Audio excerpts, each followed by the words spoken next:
have my thoughts about the movie. I am so invested in how we tell stories about the past and how we tell stories about historical figures. And as someone who has myself written a memoir about my life growing up in Jamaican culture, digging into Black masculinity, Bob Marley is one of these central figures that I kind of dug into because he's world famous. He's probably one of the most famous musicians to ever exist. And he does represent a lot of Jamaican culture. And in my writings and research, whether it be in my memoir or different essays that I've published, I've always been interested in what the utility of Bob Marley is versus what he expressed and wanted to do within his lifetime and where the gaps are.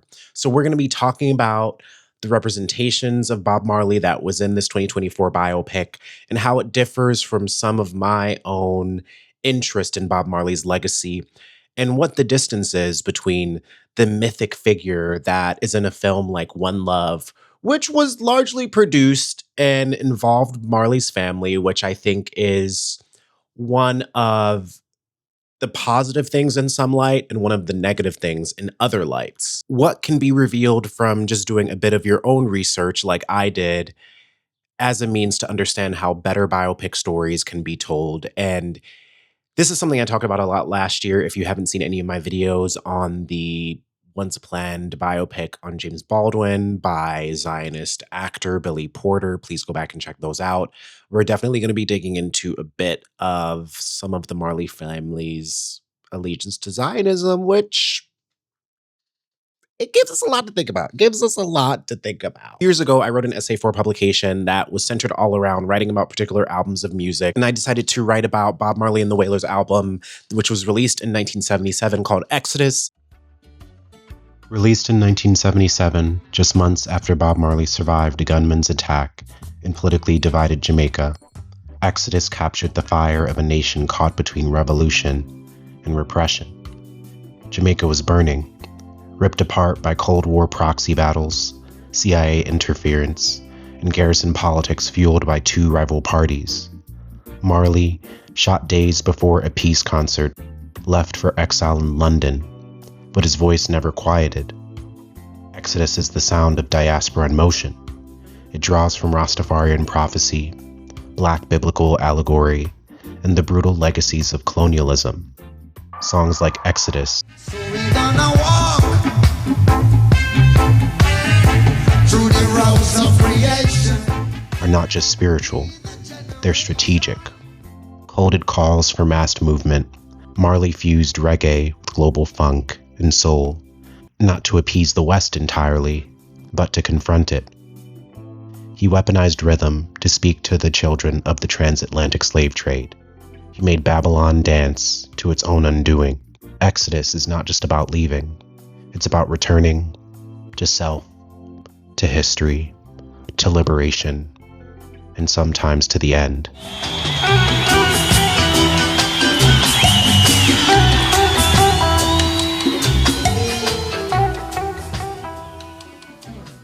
I want to talk about the 2024 biopic. I went in not expecting much. I myself have lived a very wild life. I've done a lot of different things. I wrote a memoir about it. I didn't tell my family about my memoir, but a lot of that was me protecting myself, wanting emotional distance, wanting space to process things as clearly as I could. And I know that a lot of my family doesn't really understand me fully or wouldn't write about me in the same way that I'd write about myself. This is a part of the main conundrum of the film that I kind of will dig into a little bit later. But first, I want to talk about what I think the film did right. I was pleasantly surprised by the scope of time that the film covered. I was really glad that it at least really dove into Bob Marley's assassination, although I have some critiques about why it used that as a kind of center plot point. I enjoyed some of the sense of atmosphere that the film gave. It showed him and Rita Marley's relationship and how the relationship wasn't perfect, how he had pushback against some of the decisions that he made, that he was very headstrong and almost stubborn at times, which are things that you can kind of pick up when you read biographies on Bob Marley or you watch documentaries that involve interviews with those that knew him. On the most basic thematic level, that the film was interested in exploring the impacts of fame, the impacts of Babylon. I also thought it was beautiful that it was through the lens of Rastafarianism, which Bob Marley did practice, and how, as a cultural expression that seems to be very aligned with what Bob Marley believed in his lifetime, this film does a lot of amazing things. It opens up people to Rastafarianism. It delves a little bit into the politics of Jamaica at the time. It talks about the complicatedness of Bob Marley navigating being this international figure, but wanting to still be recognized by Jamaicans and people in the Black diaspora. There's a lot of work that the film is doing. There were a lot of things that I wanted to see or simply weren't there. The framing of the film starts out by showing you the assassination attempt on Bob Marley's life in the late 1970s. Then it kind of moves ahead from there with him struggling with PTSD, with him moving to London and making this new album, with dealing with all of the social and political demands of fame and his political trajectory as someone. I don't think the way that the film did flashbacks was really that effective. I went in kind of hoping for a film that would kind of show you more of a totality of his life, because I genuinely am interested in Bob Marley's younger years and how that kind of sets up the person that he would become later. There's so much more to be explored, like Bob Marley's relationship with his mother, Bob Marley's relationship with the other bandmates, Bob Marley's relationship with people that he performed with before he was in the Wailers. Like, there were so many opportunities to show different angles and lenses of Bob Marley, as opposed to starting out with this mythic version of him that is even more mythologized through this act of violence that almost ended his life and the lives of those around him. The film, with this catalyzing event, which is really dramatic, does reel people in, but I don't think it proved as much narratively and on a personal level for Bob's life as it could have. The second big critique of the film that I will mention is that a lot of born and bred people from Jamaica really didn't fuck with the film because they hired a non-Jamaican actor to play Bob Marley. A lot of folks wanted Skip Marley to play Bob Marley, or someone else in the Marley family to play him. I understand this critique. I think as a Jamaican American, I definitely feel a bit distanced, but watching the movie, I definitely felt something was a bit off with the patois. Like, there are a lot of times in the movie where I felt like the lead actor would be speaking and then the camera would cut away to whoever he was talking to. And it felt like his patois was probably not that great. And they had to do pickup audio and shooting afterwards to make it sound better. And it really kind of threw me out of it sometimes, because as someone that grew up around patois, that could speak it when I was younger, it's not like I have the best ear. But I thought the way some of the conversations were cut and edited, you could tell that something was off in terms of how the language was being spoken. You could just kind of tell, like, I felt it. Biggest missed opportunity for this film was, what other parts of Bob Marley is the public curious about? What parts of Bob Marley is his family not comfortable with showing? Why or why not? And what would the utility be of showing these more unsavory or uncomplimentary parts of Bob Marley? What if we did talk about his Jamaican masculinity and how sometimes that could be violent or brash or stubborn? What if we did talk about infidelity and how that shows up in Caribbean culture today and what that says about patriarchy and masculinity? What can be said about the distance between various sects of Rastafarianism now versus in the past?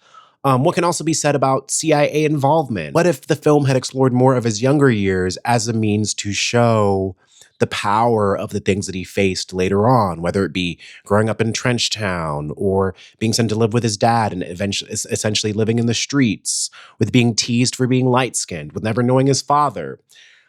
There are various beats and points of the film that speak towards these things, but what in the film actually gave me a deeper and new and more curious understanding around these things outside of the research that I did myself? What more can be gleaned from exploring Marley's life through the lens of how spirituality can be a form of manifestation and a preparation for the inevitable? What is your special message? Truth, peace, and love, and music, and liberty. Now, yesterday, there's a war going on. Death is trying to take life, and life is stronger than death. But people believe that death is stronger than life. But we know that life is stronger than death. So life is the road, So I'm going to read a bit from the essay that I wrote a number of years ago that can also be found at the link in the description. But this is a section of the essay that is essentially talking about Bob Marley's childhood. From birth, Bob Marley was used to others seeing him as an outcast. He was born to dark-skinned 18-year-old mother, Sedella Booker, and light-skinned property overseer, Norval Marley, in 9 Mile in 1945. When he was 5 years old, his father, Norval, visited 9 Mile and offered to take Bob to the city to study in a private school. Bob's mother agreed, but in actuality, Norval left Bob in the care of a woman named Miss Gray, who effectively left him to the streets for 2 years. After being reunited with his mother, Bob eventually moved with her to Trenchtown with Thaddeus Livingston and his son Bunny Wailer. In those early years in Kingston, living with Bunny, his stepbrother, Bob was a bit of an outcast in the house, according to Joe Higgs, a reggae musician that grew up in the same yard. "Every day I jump fences from the police for years, not a week for years," Bob Marley once said to a journalist, Goldman. "You either stay there and let bad people shoot you down, or you make a move and show people some improvement." This sense of being an outsider was compounded by other gifts, which Bob already displayed or was cultivating. As a kid, he played a banjo guitar that his cousin made for him. By age 3, he had a noticeable intuition. 2 neighborhood friends, Aunt Zen and Solomon Black, often stopped at the shop that his mother worked at, and both said Bob had prophesied things that later became true. Around the age of 7, he told a local woman who asked him to read her hand that he was now singing instead of reading hands. Nonetheless, this gift carved a path like stone for Bob. In 1969, while living in Delaware, he climbed into a tree in a park and said to his friend, "When I'm 36, I'm going to die." Because a lot of my writing is centered around the thin line between an awareness of one's mortality and a fear and manifestation of one's mortality. And I think it's so fascinating that Bob grew up with this mixed environment, grew up around so many different kinds of people. Jamaica to me feels very much like a very spiritual place influenced by Christianity and evangelicism and Protestantism and also Rastafarianism. And what all of this means is that I think spiritualism is so embedded in Jamaican culture at a young age. You hear stories about duppies, you hear different rules about things that you should or shouldn't be doing, about the different ghosts that could show up to the beach at night. And it's a part of how people engage with the world. And the fact that from a young age, Bob Marley had a sense of being clairvoyant, of being psychic, of being able to predict what would happen in the future, especially this line in here where he says, "When I'm 36, I'm going to die." Is this increased sense of mortality simply a product of a traumatic childhood and environment? Is it a product of all of these socio political and cultural beliefs that are in Jamaican culture, that are in Caribbean culture? And what does it mean to grow up in a violent environment where there's corruption, where your island is post independence as far back as 1962? What does it mean to grow up in a violent environment and to also believe that you will die at a young age? And are there things that we can do in our life to avoid this early death? Are there things that Bob Marley could have done or altered or maybe shifted on that would have helped him live longer? And is that the utility of a well-lived life? Is that the point if you have an idea or a sense of where things are going? And I think this gray area where Bob Marley meant so much to other people, but he also had an idea that he would not have a lot of time left, it really makes me so much more curious about the internal world that is presented in his music, was presented in the film. And I really argue that if the film had had a section, even if it was 15, 20 minutes, showing some of the intensity of his childhood, showing how he lived on the streets, showing how he read the hands of people at his mother's shop, it would have been a more impactful setup for the eventual depiction of the assassination on his life that the 2024 biopic showed. You're gonna get burned. Oh, every time I hear the crocs and the whips, my blood runs cold. I remember on the slave ship how they Being born in 1945, Bob Marley definitely grew up with a lot of the poverty that pre-independence Jamaica had, and was also exposed to all of the changes and political turmoil that happened in post-independence Jamaica following 1962. Trenchtown, from them say, where you from? It's a Trenchtown. You're gone. You know what I mean? You get shipped out. The film The Harder They Come, based on the true story of a Kingston gunman, recorded the phenomenon of the rude boy. Jimmy Cliff plays a character who lives outside of the law. Jose, you looking for me? I come to shoot your blood. Rude boy described a way of life, an attitude of defiance and rebellion against the system in which the odds are stacked against the poor. Rudy came from Trenchtown, Rudy get bail. Remember he's smart, remember he's strong, remember he's young, and he will live long, so let him go, let him go.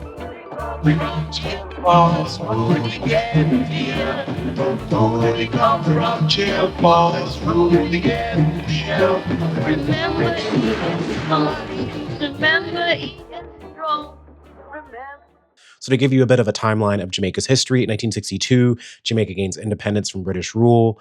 This signifies a new era of self-governance, but economic inequality and the Cold War quickly shaped the island's new politics. The 1960s and 70s shows a major shift in Jamaica because two major political parties come to life. There is the People's National Party, led by Michael Manley, with socialist and leftist leanings. And then there's the Jamaica Labour Party, which is seen as more conservative and US aligned. And communities in Kingston particularly became battlegrounds for political turmoil, often split along party lines. And then fast forward to 1972, Michael Manley is elected prime minister. In the third world,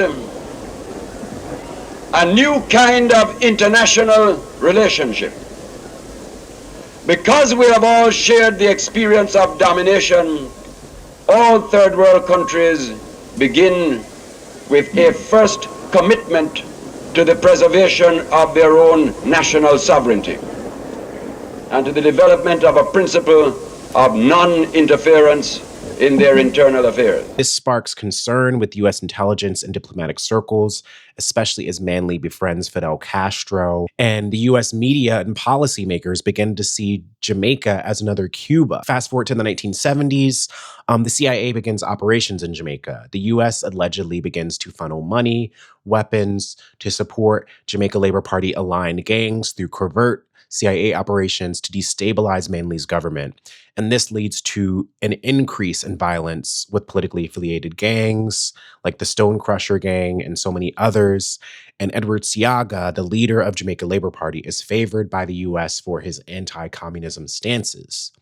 This brings us to 1976, where Bob Marley plans the Smile Jamaica concert. In the turbulent atmosphere of the moment, the inevitable happened. This is the room they tried to kill Bob Marley on December 3rd, 1976. One gunman fired from this position, hitting Marley in the chest and the arm. This is still one of the most unsolved crimes of the century. The night Bob was shot, he was standing right here, getting ready to peel a grapefruit. He heard what he thought first was clappers outside, but what was really gunshots. When he glanced towards the door there, he saw sparks coming out. He decided to turn sideways, making himself small, a smaller target. One shot grazed his sternum bone here and ended up in his arm right here as he kind of, made himself small. Other shots penetrated the cabinet here and ended up in the walls there. Don Taylor, his manager, he took most of the shots that were meant for Bob. He was just coming into the kitchen to speak to Bob and stepped right in the line of the gunfire. So he got about 4 shots right in his groin region. Most of the blood you see on pictures on Bob's shirt is really Don Taylor's blood. The concert took place 2 days after the shooting, and Marley decided to appear. Members of the band were driven under heavy police escort to the National Heroes Park.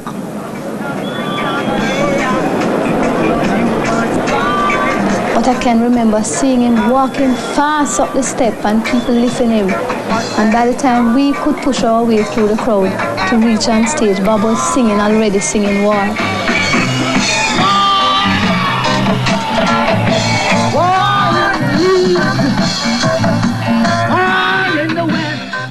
On December 5th, 1976, Bob Marley is scheduled to perform at a free concert sponsored by the Manly government, meant to promote peace and unity.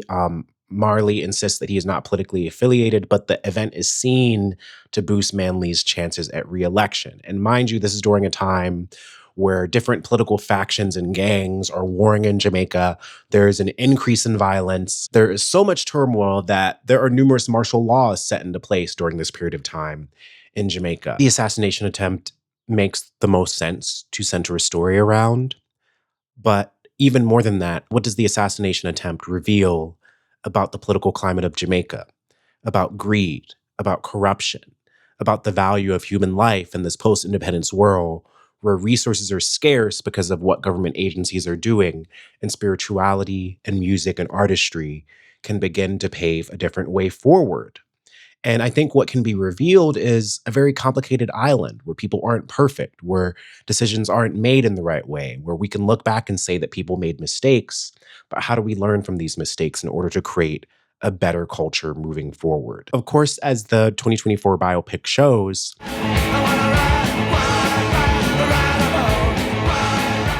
once in London, he is exposed to the punk scene.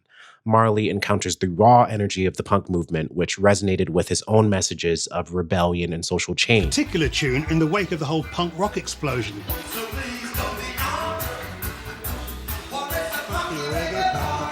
You can actually name check some of the bands, like The Clash, The Damned, and The Jam are actually mentioned in the song.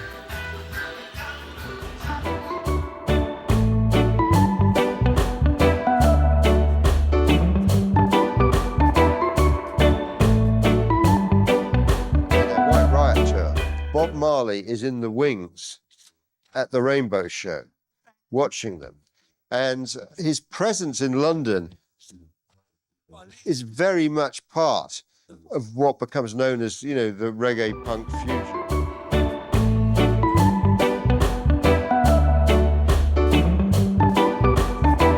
Major change in British culture. We can see a direct relationship between the influence of Bob Marley at that point and reggae on the music that then followed in terms of white British youth. We have the beat, Madness, the Specials, artists even like Police that were once punk, all responding to reggae in their own way, and the influence of Bob Marley. It's a key component in the soundtrack to multiculturalism. It still resonates today. With Marley at the peak of his creative powers, he embarked on a European tour in support of the Exodus album. But things took an unexpected turn when he suffered an injury playing football. To play, although them can play calypso too, because they play a lot of calypso. But because the American influence music come past through down there, them start to kind of get more to them time used to have Fats Domino. Yes. And plenty of them type of people. So after a while now, the music start drift from the reggae. So it used to be a music almost like a half blues. They used to play before the scare start, Even people like Joe Higgs, cha-na-na, cha-na-na-na-na, cha-na-na, cha-na-na-na, that music, used to play that plenty. So from there now it developed to people start ching, ching, ching, ching, ching for ska, And then for rocksteady it's like ching, ching, ching. For reggae now it's check, it check, it check, So you have three different feels. But the three of them can put together again and make one thing still. I just really think the way that films about Black men across the diaspora, death is such an ever-present force, but it's seldom emotionally confronted by the men in these films, in these projects. I think about Better Must Come. I think about the Green Bay Massacre film. I think about Shadas. There are so many Jamaican gangster films or Jamaican films where Black men are about that hood life. They're stealing, they're doing drugs, they're fighting the cops. And they either end up dead, murdered in jail, or fleeing by the end.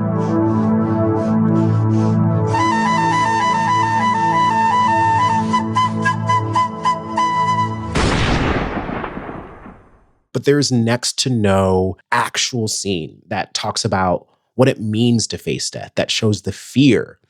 And I really push back against this trope in a lot of these movies because I do think it dehumanizes the Black man. It dehumanizes what it means to be born into a world that already wants to kill you and to live despite that inevitability. And what are the quiet moments? What are the vulnerable moments? There was a part of the film where you start to realize that Bob is sick, and then his partner's trying to talk to him, and it's not really acknowledged. And that was the part of the film that really lost me because I felt like there was an opportunity to really allow the audience to be brought in and to connect with the fact that, yes, this person was a figure and a legacy, and they meant so much, and it's important to show their strength. But I didn't really feel brought into who Bob was and humanized through the process of his decline. It felt like Cliff Notes in a larger book where they really wanted you to be fixated on this one part and not the other. And I think a lot more could have been revealed about what care looks like, what love looks like at the end of the world as we know it, and how this can be given some symbology or analogy to Jamaica being reborn through the process of independence, Jamaica being reborn through all of the corruption and violence, and these different dueling parties struggling to gain control. And what does it mean to be a human being caught in the center, trying to live, trying to survive, trying to embody a spiritual practice? And I think if this had been taken more seriously, if we'd been led into a bit more of Bob's internal world, the film would have been a lot better because we would have seen some of his insecurities. We would have seen some of his missteps. But instead, when he freaks out or crashes out in the film, it feels very much like something that is an inside factor understanding for folks in the family or the writers and not for the audience. It's really interesting when you dig into Bob Marley's biography that you see like his travels abroad did kind of expose him to the racism that people in London faced, especially being stopped by police, being stopped and frisked. There are a lot of movies that actually show Caribbean British life in the 60s and 70s and 80s. And one of them that I really, really love that I recommend is called Babylon, about a young dude growing up. He's British Jamaican, and him and his friends are trying to gather funds to build out this sound system scene. It really speaks to a lot of the issues that I think Bob would have been exposed to making friends in London at this time, especially being exposed to the punk scene and the racism, and especially the repression that Caribbean communities were facing because of just like extensive harassment at the hands of London police. We have the creation of Exodus, recorded in London. Exodus marked a shift in Marley's musical direction, blending reggae with elements of funk, soul, and rock. The album's themes encompass political resistance and call for social justice. Songs like Exodus, One Love, and Waiting in Vain showcase this blend of personal and political. In my own research, I saw that when Bob Marley was first being brought to global audiences, they originally wanted to market him as the Black Jimi Hendrix because of his style and because Rastafarianism and the style of music wasn't that recognizable to especially Black audiences. A lot of different radio stations in the US for certain periods of time wouldn't play his music because they considered it jungle music because patois was considered too confusing to listen to. I think by the end of this film and understanding more about Bob Marley's legacy and the impact of this assassination on his life, there's so much more that could have been explored. I would love to see a whole movie about Bob Marley's struggle to be recognized in more diasporic spaces, or the reactions that different Black communities and African communities had to his music all around the world. I think the biopic has a utility, but the utility it has, it felt like either an intro to Bob Marley for people that don't really know enough about him, or a film that could be entertaining for folks that know the basic beats of his life. Like, he was this famous musician, he started traveling around the world, someone tried to kill him. But if you don't know much more beyond that, I think some of the discrepancies in the film won't show up as much. There were a lot of non-Jamaican actors in the film. There was a lot of opportunity to show more of his younger years, to show this non-celebrity, non-mythologized Bob Marley, to really humanize the person that we all know and love. And some have co-opted his image and life and legacy. Finally, there is the deeper question of, what does it mean to spread Bob's message of peace and love today when there are members of his family that are currently Zionist, who have played at shows in support of Israel? I've been connected to Israel from I was a child. Through my father and my mother, we have a strong belief in the history.